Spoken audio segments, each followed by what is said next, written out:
When Chinese history or other history talks about Genghis Khan, they always refer to him as a giant.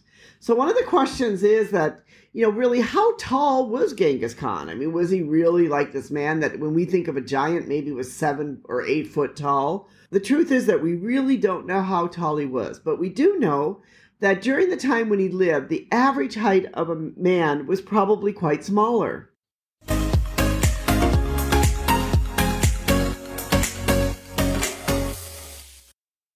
Hi, this is Anita from the Dusty Roads podcast. One of the interesting characters from history is Genghis Khan. Genghis Khan is one of these guys that is usually larger than life. He was known to be extremely large and tall during his time, or at least people described him a lot as a giant or a giant of a man. He's kind of maybe a little bit about what we and those of you that might be Christian and know the Bible stories might think a little bit about Daniel and Goliath. He was maybe kind of a little bit like a Goliath during his time. When Chinese history or other history talks about Genghis Khan, they always refer to him as a giant.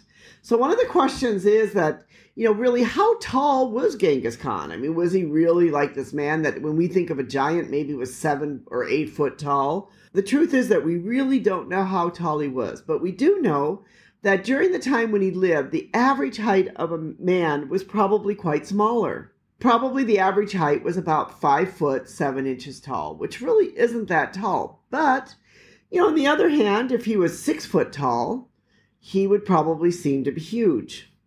Even the average Mongolian man today is 5 foot 8 inches tall.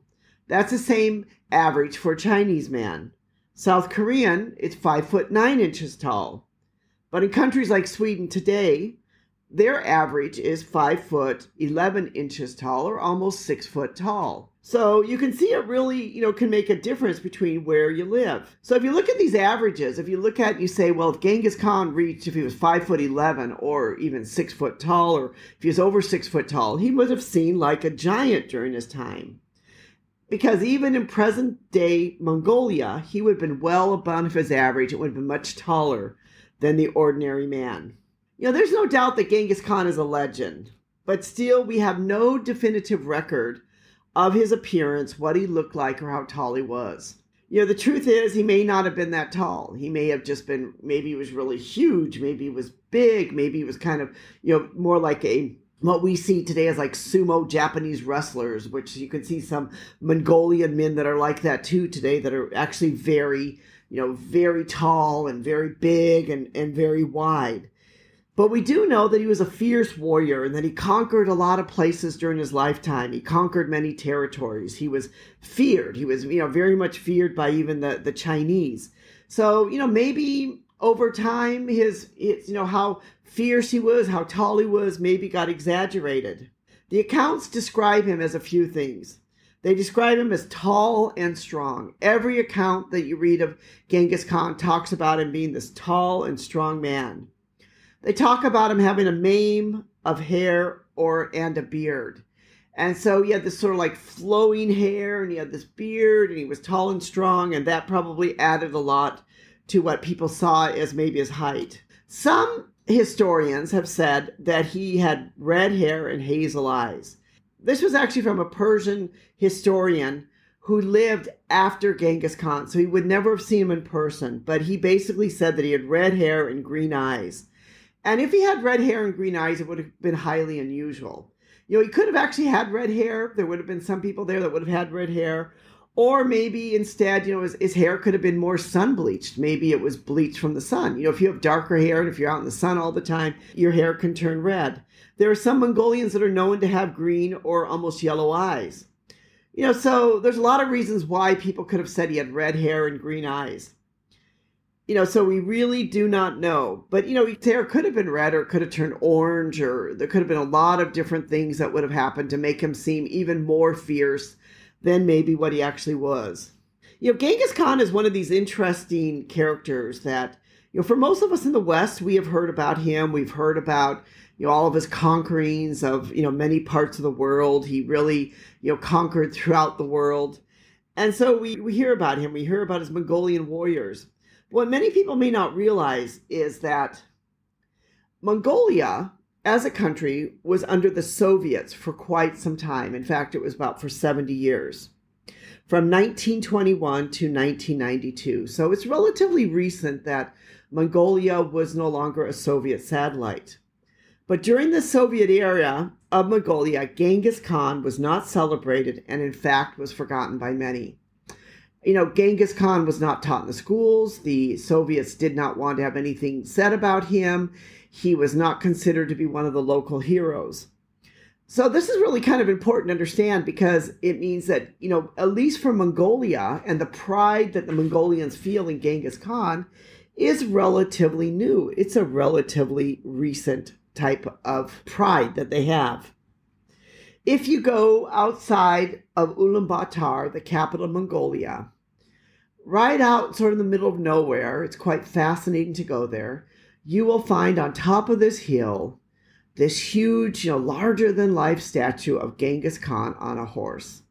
In fact, you can take an elevator up to the statue and you can walk out, and you can go out and you're kind of like on the top of this, and you can go out and you can look out over the valley and look out over the countryside of Mongolia. I have been there. It's quite fascinating to go see. It sort of shows this great love that the Mongolians today have for Genghis Khan, that they built this huge statue or huge tribute to him outside of the capital of Ulaanbaatar. And this is really an interesting fact, because the Soviets worked hard to scrub the history and the memory of Genghis Khan from the Mongolians, as both his image and name were suppressed during the Soviet rule of Mongolia for these 70 years. There's probably really been very few other examples of somebody who has come in to rule another country that has tried to scrub the culture or the legacy or the history of a country as much as the Soviets did during the time when they ruled Mongolia. They did everything they could to ensure that Genghis Khan would be forgotten. So many Mongolians today feel like, we know about Genghis Khan, but we never learned about him in school. If you live in the United States, we, of course, in our schools, we learn about George Washington, Lincoln, our other heroes. You learn about that in the school. Think about this. This was generations of Mongolian children who did not learn anything about Genghis Khan in the schools and were completely scrubbed from their culture, and they were not even, supposed to talk about him. Talk about the Genghis Khan was banned and was encouraged to accept new communist heroes. So during this time, Mongolians also didn't dare talk about Genghis Khan. So you think about how repressed this was for them, that they lost this hero that was considered one of the greatest heroes that Mongolia ever had. But we do know that because of this, today Genghis Khan is revered in Mongolia. He is represented and seen in a force of good and served as a symbol to the Mongolian people of power and unity. So today he is one of Mongolia's greatest legends. His legend is considered to be larger than life today, and it's because he played an important role in the lives of the Mongolian people.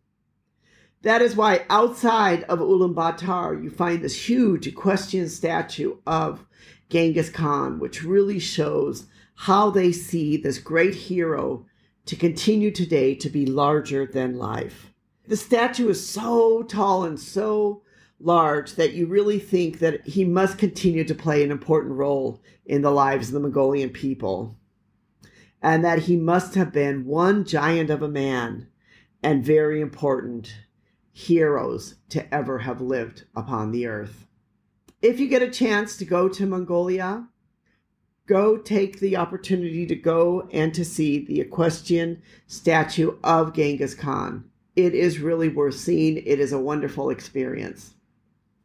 Thank you so much for listening to our Dusty Roads podcast. We hope that you've enjoyed this podcast. If you have any questions or thoughts or suggestions, we would certainly love to hear from you. Thank you so much for listening.